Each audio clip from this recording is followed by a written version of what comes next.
আমি আপনাদেরকে ছোট্ট একটি রুকিয়ার পদ্ধতি বলবো।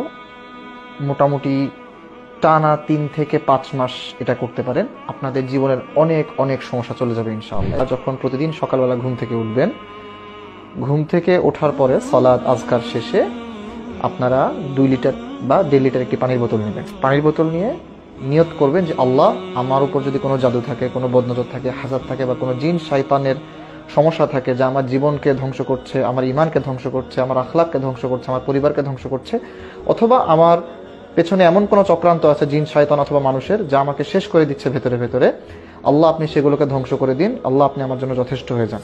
আমরা এই দোয়া করব। এই দোয়া করে সেই পানির বোতল মুখের সামনে নিব। মুখের সামনে নিয়ে কোরআন থেকে আমরা যাই পারি, সূরা ফাতিহা, সূরা ফালাক, সূরা নাস, সূরা ইখলাস, সূরা কাফিরুন, যাই পারি না কেন আমরা টানা এগুলো পড়তে থাকবো, নিয়ত করে, সুস্থতার নিয়তে, যে দোয়া আমরা করেছি সেই দোয়ার নিয়তে। আমরা এরকম করে 15 থেকে 20 মিনিট বা আধা ঘন্টা টানা কোরআন তিলাওয়াত করব এবং তিলাওয়াতের মাঝে মাঝে সেই পানিতে ফু দিব এবং তিলাওয়াত শেষে আমরা সেই পানিটা পেট ভরে খেয়ে নিব। এমন অনেক কিছু আপনি দেখতে পাবেন, এমন অনেক সফলতা, এমন অনেক সমস্যার সমাধান আপনি অনুভব করতে পারবেন, আপনি স্বচক্ষে প্রত্যক্ষ করবেন, যে সকল সমাধানের জন্য হয়তোবা আপনি ইতিপূর্বেই লাখ লাখ টাকা খরচ করে ফেলেছেন অথবা আশা ছেড়ে দিয়েছিলেন।